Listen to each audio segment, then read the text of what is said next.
সবার আগে কৃতজ্ঞতা জানাই বর্তমান বিচারককে যে উনি ন্যায় বিচার আমি পেয়েছি। ওনার কাছে আমি কৃতজ্ঞ এবং আমার পরিবার কৃতজ্ঞ। দেশের আমার এলাকার যে মানুষ লক্ষ লক্ষ মানুষ আমাকে পছন্দ করে ভালোবাসে, তাদের পক্ষ থেকে কৃতজ্ঞতা জানাচ্ছি। এবং আপনি জানেন যে আমি যেটা আমার লয়ার বরহানুদ্দিন সাহেব বলেছেন, আমি আসলে এমপি ছিলাম 3 বার, সরকারে ছিলাম। তো আপনি জানেন যে টেলিভিশন দেখি আওয়ামী লীগের একটা সাধারণ কর্মী তার বিছনার তলে 50 কোটি টাকার এফডিআর থাকে।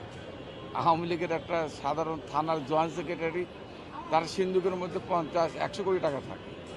আমি এমপি ছিলাম, আমি আমার পরিবারের অনুযায়ী নিয়ম অনুযায়ী যদি আমি ভাগ বাটোয়ারা পাই তাহলেও তো একটা মানুষ অর্থ থাকে। আমার যে মাত্র 5.5-7 কোটি টাকার সম্পদ, আমার টাকা পয়সা বাড়ি গাড়ি সব কিছু মিলিয়ে কিন্তু এই সম্পদ, এই সামান্য সম্পদ নিয়ে আজকে 20টা বছর আমার সমস্ত টাকা পয়সা ফ্রিজ করা ছিল, অ্যাকাউন্ট ফ্রিজ করা ছিল। এই মামলা আমি 2 বছর জেলে ছিলাম 111 এবং পরবর্তীকালে এই যে নিয়ে আমার অ্যাডভোকেট বলেছেন পর্যায়ক্রমে এই 18-20 বছরে বিভিন্ন সময় জেলে গিয়েছি, 5-7 বছর জেল কেটেছে। আমার জীবন থেকে প্রায় 6-7 বছর চলে গেছে, এটা তো আর ফেরত পাবো না।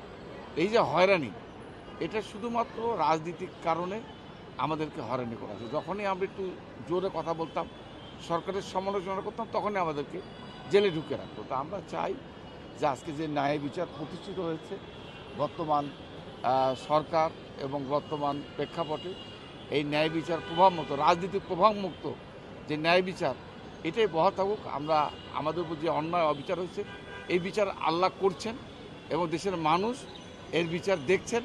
আমরা এর বিচারের দায়িত্ব দেশের মানুষকে ছেড়ে দিয়েছি, আল্লাহর উপর ছেড়ে দিয়েছি। ধন্যবাদ।